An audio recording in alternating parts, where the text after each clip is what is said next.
Hey everyone, welcome to our small footprint. My name is Nyssa, and if you're new here, we are a family of 8 who live off-grid in Australia. Now, instead of the usual bush backdrop, I'm at my mum's place in the city for our 6-weekly grocery run. I had forgotten to do the intro and outro for a food video that I wanted to get out for everyone while I was away. So I've done all the voiceover for it, but I hadn't done an intro. So this video is another one of my food prep planning preserving videos. We've got cordial and black beans and sourdough crackers and sourdough pasta, all sorts of things. So I am cramming bits and pieces of a few days. This is probably 3 or 4 days worth of food prep crammed into a video for everyone to have a look at. And it's still the end of February, so we haven't even hit March's date yet. And I actually thought there was only this one for February, but I think there's one more that's in February and then March starts. But anyway, so this was in February. It's sort of 3 or 4 days. I have bits of mum's couch on my skin. It's shedding little bits of leather. Anyway, yes, a few days of February's food prep and planning, and you'll have to excuse the lighting. It is, what's the time? It is 9:30 at night. Mum is at a hockey meeting, so I'm in the house by myself. So I thought I'd get this done, and I had to turn a lamp on so that the camera had enough light. My phone had enough light, but now you can see the shadows in the background, and I'm lovely and frizzy. But I needed to get it done if I wanted to get it uploaded, and I just wanted to get it done. So enjoy watching, and I will see you on the next video whenever that comes out. Thanks, guys. So because I've been working on my sourdough starter and trying to get it really nice and strong and thick and you know, work well for me again, I have been making things that you make that are called discard recipes. Though if anyone's watched me before or watched any of my sourdough videos, I don't really like the term discard because we're not discarding it, we're just using it for alternative purposes. When my starter isn't particularly healthy or isn't particularly thick or isn't particularly strong, I don't use it to make like boules or batards or things like that, but it can be used to make a bunch of other things that need mild leavening or get another leavening agent added to them. One of those things are these overnight waffles or pancakes. So we mix up the batter the night before with the sourdough starter in it, and then the next morning you add your eggs and some bicarb and baking powder, and then you mix it through. It ends up being this quite thick, stretchy sort of a dough almost. It's a lot thicker than a standard sort of a pancake batter, but it gives a really nice mouthfeel to it. It has sort of a chew to it that is almost bread-like, which is what I like. I like that heavier sort of a texture to it. So once you mix that up in the morning, you let it sit for 15 minutes or so, and it sort of bubbles and doubles and goes all puffy, and it's really quite fun to watch. So I've been using the Jackery to run the waffle makers. So I bought these little mini waffle makers from Kmart. They were, I think, $15 each, and they only draw about 500 watts each. So they're only going to be drawing about 1,000 watts at max when they're both running. Now, they only require a small amount of batter. It's about 1/3 of a cup of batter in each one, this sort of thick batter, and you can tell when it goes in and it starts heating. It has a light that you watch and things like that, but you can actually, the amount of steam means that the waffle lid sort of like pushes up, and when you pop the clasp open, it pops off with pressure because it's creating the steam in there, and you want that steam in there to make the waffle sort of crispy. So what I do is they take a few minutes each. The first batch always takes a little bit longer because the waffle irons aren't as hot as they could be, and they take a few minutes each, and then I just put them out on a rack. So I just go through and I do batch after batch after batch after batch. This waffle dough, I think it ended up making along the lines of 24 waffles, which was 3 each approximately, but of course it's going to vary depending on the viscosity of the dough and how much you're putting in the waffle makers, but it makes around about 24, which is a fairly good number for us because it's 3 each. And they don't have to eat it all in one sitting. They can put some in the fridge and they can warm them up to eat later. For today, we served them up with some cinnamon apples off the shelf and a bit of maple syrup, and I had a little bit of cream cheese on mine as well. The next thing I had to get done was black beans. Now, the kids have been nagging me or, asking repetitively for me to can some more black beans because we were completely out on the shelf. So the thing with them is that I needed to soak them for 12 hours prior to canning them, and I just kept on forgetting to do that, and I didn't want to do it in the morning and then them to soak for 24 hours, not in our temperatures. I definitely wanted it to be an overnight soak. So the way that I got everyone to help out was that I got them to help me soak them the night before. So Sonnet and Surreal helped me empty all the beans into these myriad of containers and then top them all up so that they were covered in water so that they could sit on the bench for the evening. So then today what I do is I put them all into a colander and I give them a good rinse, pick out anything that looks like it shouldn't really be there, though we did have a pick through them when they were dry as well, and give them a good rinse before getting started on canning them. Now, Susan sent me that big Canberra container in the back recently via Amazon. Thank you very much. I've eyed these Canberra containers for ages.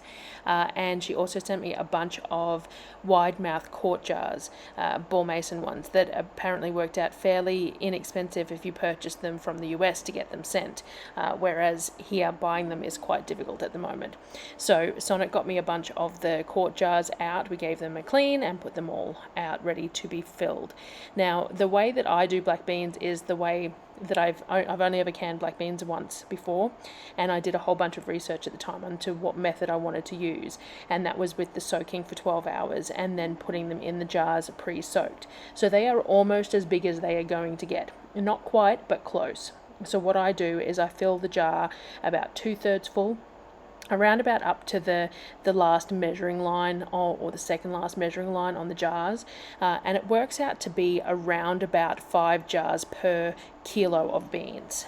So the kilo of dry beans soaked, once they're soaked and swell, they work out to fit around about 5 quart jars up to that 2/3 sort of a mark. That seems to be what works for me, and so that's what I've been continuing with. So all I did was I emptied each of those containers of beans out, gave them a rinse, and then started filling the jars in lots of 5 and getting approximately a kilo of beans evenly between 5 jars so that it just looked nice and even for me. As I went along, I topped them all up with water. So I put a 1/2 teaspoon of salt in the top of each jar, and then I topped them up with water to where the threads start on the jar. I found that that was the best way, the best amount of liquid that works for me. I want a decent amount of liquid to beans in here because I want to be able to get them out of the jar and them still to be somewhat in the shape. I don't want to have to squish them to get them out of the jar. I don't want them sort of like, refried bean type texture. I want them to actually have the texture of beans, which is why a lot of people like to just can them dry without soaking them first, because they find that that gives the texture a bit better because they're not as soft. But I like the idea of soaking them to get some of those phytic acids out and things like that to make them a little bit more digestible. So I just kept on going, filling the jars and then moving them out of the way as I needed to. I made sure to debubble the jars once they had the liquid in them, just to make sure that I'm stirring around, topping up with any extra liquid if need be to make that headspace accurate, and then just settling the beans in to let any big pockets of air sort of float to the top. I cleaned the rim of each jar with a bit of white vinegar and a cloth just to make sure that there was nothing on the rims. Realistically, there wouldn't be much of anything because they were using, straight water, filtered water, and the beans are going in the jar via a funnel. But it's always good to make sure. And then I just placed the lids on and tightened the rings finger tight because these are ball mason jars, so the rings just go on finger tight, and got them all sorted to go into the canner. Now, 4 kilos of beans worth is what I ended up using because that's all that I could fit between the 2 canners. So with my buffalo canner, I can put quart jars top and bottom, 2 layers of them with a rack between them. So there is the normal 4 quarts of water in the bottom because it's the buffalo is larger than the Presto. I put 4 quarts in there. There is 8 jars in the bottom, and I can fit 8 jars in the top layer if I have the rack flipped over the other way, but I didn't need to because I ended up with 8 jars in the bottom, 7 jars in the top, and then in the Presto I had 7 jars as well, so it just worked out evenly numbers. The Presto, the maximum amount of jars is 7. So the Buffalo I can fit 16 quart jars in if I do 2 layers, and so long as I'm putting that rack the right way around. It's actually, I have misplaced my spare standard Presto rack, so I'm using an upside down pizza tray, and that just means that if it's up the wrong way, the lip impacts the diameter of it, so I have to flip it up the other way to make sure that I can fit 8 jars in there. But if I want to, I can fit 16 jars into the Buffalo, 16 quart jars, which is amazing. It's so nice being able to do that many jars all at once. While that was doing its thing, I decided to make some sourdough pasta. So I've already said, as I said this morning, I'm trying to get my starter nice and healthy, which means using it more often and feeding it more often, which means that I have more of the excess that I need to use. I haven't been making pasta very much lately because we're having issues with our eggs. The goannas at the moment are stealing a large quantity of our eggs. No matter what we do, we go and collect multiple times a day, all sorts of things, but we're still having a lot of problems with it. We've been discussing what we need to do. Apparently dogs are the best deterrent for goannas, but our yard doesn't extend out that way. None of our dogs have ever been on run, so putting them on a run I don't think they'd cope with, and I don't know, we're not sure what we're doing. But anyway, we're low on eggs. Not low, but a lot lower than normal, so I haven't been making pasta much lately. I do a standard sourdough pasta. It's 400 grams of flour, 100 grams of starter, 60 grams of oil, and it's just blended up into a sort of a dough type thing, and then I bring it all together on a mat, and then it gets left at room temperature for a couple of hours and then refrigerated until I'm ready to roll it out. After that, I used the rest of the starter that I had left to make a quick batch of olive oil sourdough crackers. So these are a very simple recipe. It uses a whole bunch of starter, a bit of spelt flour, a bit of plain flour. If you want, you could do any mix of flours you like. I like to combine the 2 flours together. You use some salt and some spices and things like that. Olive oil, did I say olive oil? And you just turn it into a dough for being able to roll out. I like to use my pasta roller to roll this out, which you'll see later, but yeah, it's just a very simple throw everything in dough, and it just makes a really nice cracker, and it uses up plenty of starter. Now, I had defrosted some chicken mince. Oh, you can see all the black beans done in the background there. I don't think I show anywhere pulling them out of the canners or anything, but they had finished processing it and been put on the bench to cool. I had defrosted some chicken mince to use for dinner. I wasn't really sure how I was using it, but I had defrosted it.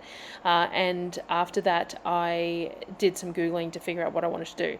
Now, Recipe 10 Eats is a great website to get some inspiration for cooking and stuff from, and they have a recipe for what they called, I think it was cashew chicken meatballs, something along those lines.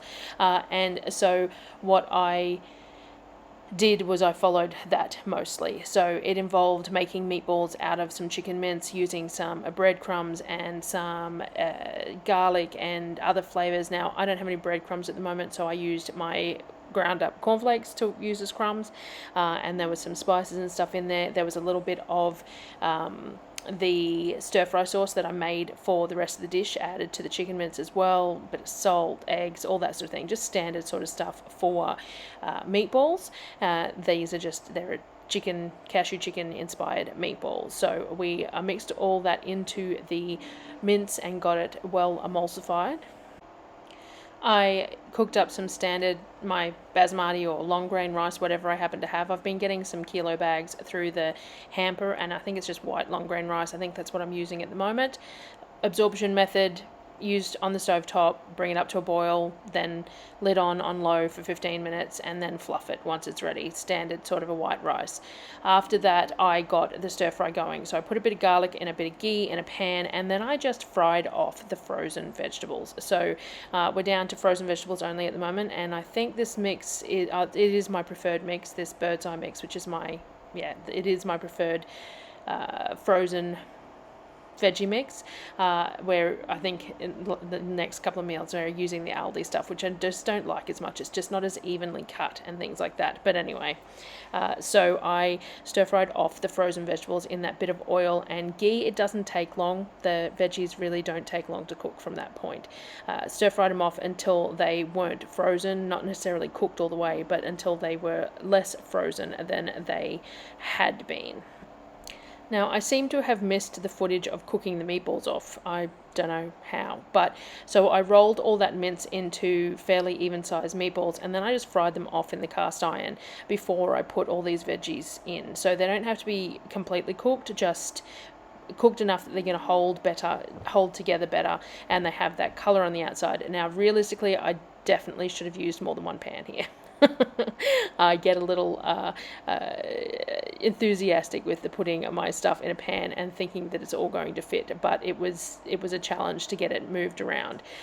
So all I did was add those meatballs back into those veggies so that they could finish cooking. So I'm going to add the stir-fry sauce, the rest of the stir-fry sauce, into the pan as well, so that the meatballs will cook in that, and so will the veggies, which is another reason why I probably should have had this in 2 pans, because those meatballs aren't necessarily cooked all the way to the center.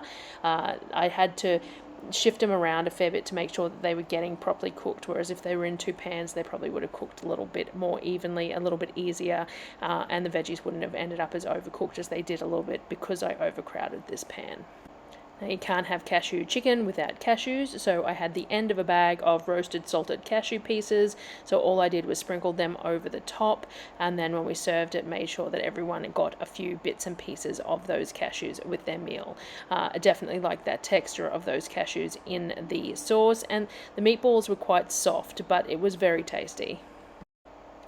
Next day, and something else that we had run out of was cordial. Now, I'm also on that whole jig of emptying out the freezer before I go on the next shop. So what I did was I went through the freezer to find any, ends of bags with frozen fruit in it that the kids hadn't used. So like there was, a quarter of a bag of peaches, and there was this big chunk of mango that obviously got frozen all in one solid piece, and so the kids couldn't get to it properly and things like that.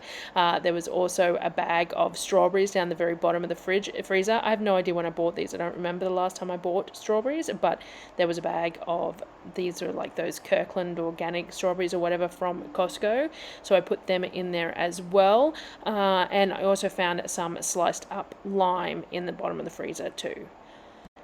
I put all my fruit into the pot, and then I filled it with water, made sure that the water was over the fruit, and then I bring it up to a simmer. I used my potato masher to squish some of the fruit in there to make sure that all the flavors were getting out of the fruit.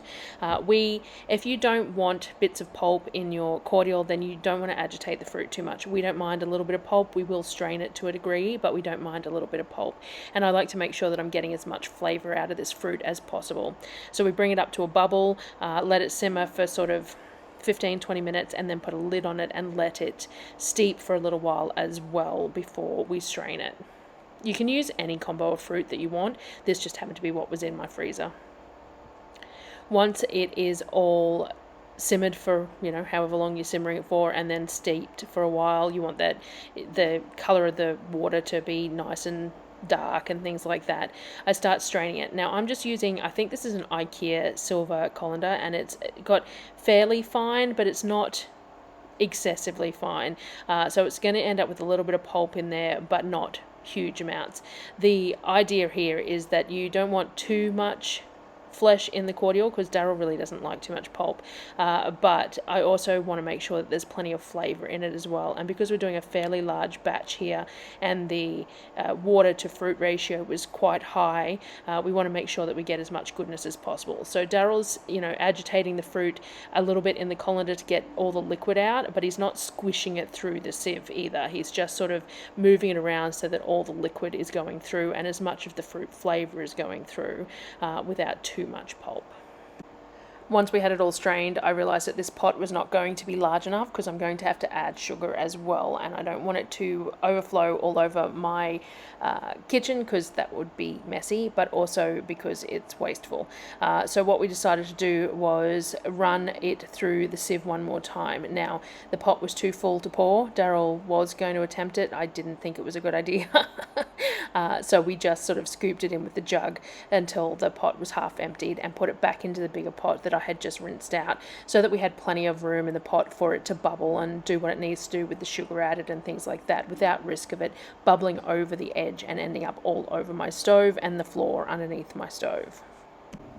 Once it was all transferred into the other pot, we added sugar. Now, a lot of cordial recipes have a 1-to-1 ratio of sugar to liquid. That's far too sweet for our liking. We want this to be sort of a fruit mineral water. So we add our cordial to our soda stream, to the soda water made with the soda stream, and it doesn't end up being particularly sweet. It reminds me of like a mineral water, like a fruit flavored mineral water. Sometimes we have some sweeter ones. If we, the pineapple one is quite sweet, but a lot of these ones with the mixed fruits and berries and stuff end up just being mild, and you get that sort of mineral water flavor. So I added a 2-kilo bag of sugar and called it good. You can taste it. It's one of those things though that the taste of it like this is not really going to give you an idea of what it's going to taste like in the soda water, because it's a little bit like having frozen things. They taste a bit different like this than they do when they're added. But the ratios in most recipes are 1-to-1. We do about 1/3 to 1 in total. I also added a couple of teaspoons of citric acid and a couple of teaspoons of tartaric acid. Citric acid gives it a little bit of a pop, but also helps with color, keeps it nice and bright and colorful. And the tartaric acid is to help with removing fermentation. This should be plenty acidic enough with the fruits that were added and with all that sugar, but it's just an added extra on that to help to stop it from fermenting once it's on the shelf. After that, started filling the bottles. So I use these passata bottles. These are the Mutti passata bottles. I really like them for cordial because they have the nice narrow mouth on them. So I find that we don't overuse the cordial. So all I did was, after the mix had come up to heat and simmered for sort of 10 minutes to make sure that all that sugar is dissolved. You don't want any crystals of sugar in it because it'll just crystallize further. You want to make sure all that sugar is dissolved. Once that was done, I started filling the jars, and I just go through and fill them all up to the thread on the jars. I find is a good sort of a point of those jars, of these Mutti jars.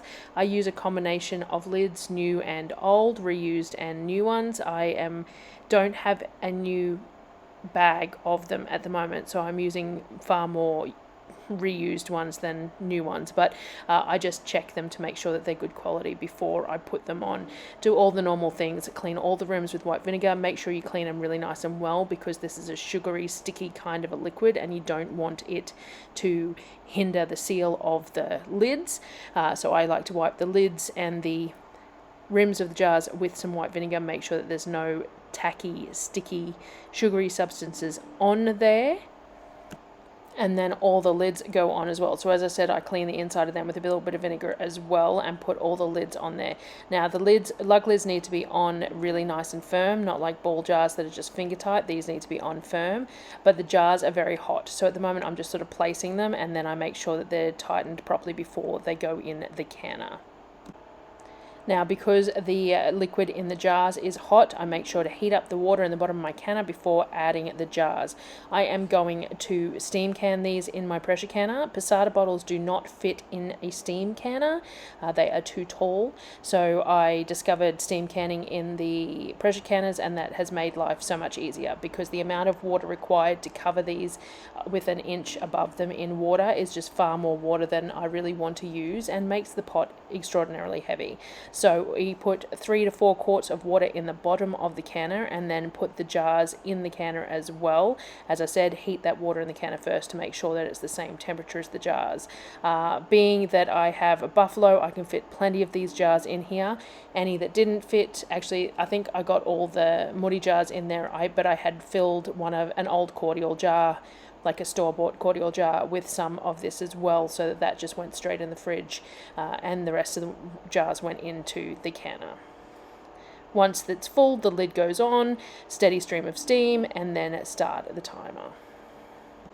While that was going, I started on my pasta. So the pasta has been in the fridge to firm up, and all I do is I take chunks of it off, I roll it out, and I use my attachment for the KitchenAid. So the attachment that I have isn't KitchenAid brand, it was a generic brand, but it does the same thing. All I do is I roll out the pasta a little bit to make it easier to feed through. It goes through the pasta roller on 8, which is the thickest setting on the KitchenAid one, and then once it goes through on 8, I fold it into thirds to get a nice sort of square edge to it, and then flip it, and that goes through the, again on number 8, but with that nice clean square edges, and then I slowly take it down smaller and smaller as needed. I like my pasta to go all the way down to 1 if I can, because I like it to be thin, and I find that being sourdough pasta, it tends to spring back a little bit, so the thinner it is the better, so that when it does spring back it doesn't end up overly thick. But some people like their pasta thicker, so I just have a preference for having it nice and thin. I don't have the pasta attachment for cutting the pasta because I just didn't see how that would work. Like, would I have to roll all the flat sheets out first and then swap it to cut them all, or would I swap it and cut and roll and cut anyway? So I just cut it by hand. All I do is I use a pastry cutter. It has a wavy edge, which I like for the edge of my pasta, and I just hand cut it into strips. It doesn't have to be anything neat and tidy. I don't have a pasta hanging rack at the moment. It broke. I got one from Temu that really didn't work, and my wooden one broke as well. So I'm doing whatever I need to do to get it to work, and for today it just ended up being a bit of flour on a board because I know I'm going to use this pasta tonight anyway. Steady stream of steam, and the valve has popped up, so that's when I start the timer for the cordial. So it's going to go for 15 minutes from this point. And for dinner, we had basically a marinara pasta. So there's a couple of egg yolks mixed with a sun-dried tomato sauce, and then I've got the sourdough pasta that was cooked up, and I put that into that sauce like I make the pesto pasta and things like that. The pasta is hot with the pasta water, I mix it through that sauce, and it's going to cook the egg yolks and make it a really nice creamy sauce. We had the very end of the prawns, so this was, the dumplings were the second last meal, and then this is the very last meal. So it's basically like a seafood marinara pasta. We had to make it in a couple of batches for the kids as well, but this is just one of them. The sourdough pasta mixed through that sauce, and then we just added all the prawns. I think we cooked a bit of bacon off with the prawns, or garlic or something, I can't remember what, and we just added the prawns to it and mixed it through, and it was delicious. A couple of other miscellaneous things that I wanted to show you on these videos. So you can see the cordial in the background there. So this is the next day. The cordial has been out on the bench for the day, for the overnight cooling, and the cracker dough had been in the fridge as well that I had mixed up yesterday or the day before, whenever it was. So this is that sourdough cracker dough. Now, as I said, I like to roll it out using my pasta maker because I like my crackers really nice and thin and crunchy. So all I do is I get the dough nice and malleable, very much the same as what I do with the pasta dough. I just roll it out thin enough to go through the roller and run it through the roller gradually smaller and smaller until it gets as thin as I'd like. Number 2 or 1 is nice. It just depends on the dough. Sometimes the fermentation with the sourdough, sometimes the dough gets a little bit soft and it doesn't roll out as well, and sometimes it's a bit firmer. So it just really depends on how the dough has worked that particular batch as to how thin I can get it, but I like it really thin. Darryl quite likes it with a bit of a thicker feel to it, a little bit more like a biscuit than a cracker, but as I said, I just really like it nice and thin. So we just run it through the KitchenAid roller to get it to the thickness that we want. I lay it out on baking paper on a baking tray. I give it a spray with some oil or a bit of water or apple cider vinegar. Diluted apple cider vinegar is quite nice as well, and spray the surface of it so that we can sprinkle it with either salt or seasonings or whatever you want. I would normally use flaked salt, but I could not find our flaked salt anywhere. I do not know where the tub is, whether it has been finished or the tub has just been moved. I'm not sure, but I ended up just using granulated pink salt, and it'll be fine, but it's not going to be quite the same. Those flaked salt pieces just are really nice in the texture of the crackers when you're eating it. I sometimes put everything bagel seasoning on them, or a bit of cracked pepper and rosemary, or there's any flavor you want. You can use Parmesan cheese. It's really up to you what you want to flavor them with, but a nice simple salt is always nice. And as I said, if you spray them with a bit of apple cider vinegar first, then you've got almost a salt and vinegar flavor.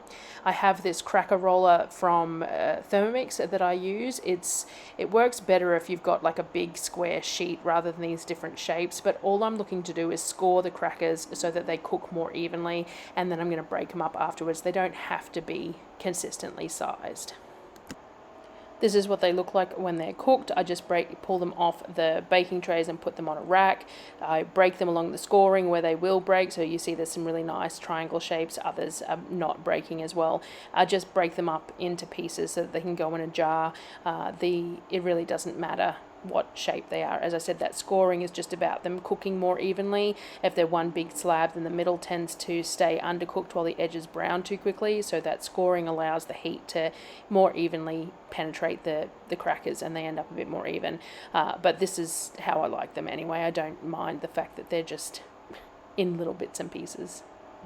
For dinner that night, we had the other turkey roll. I just wanted to show you how it turned out.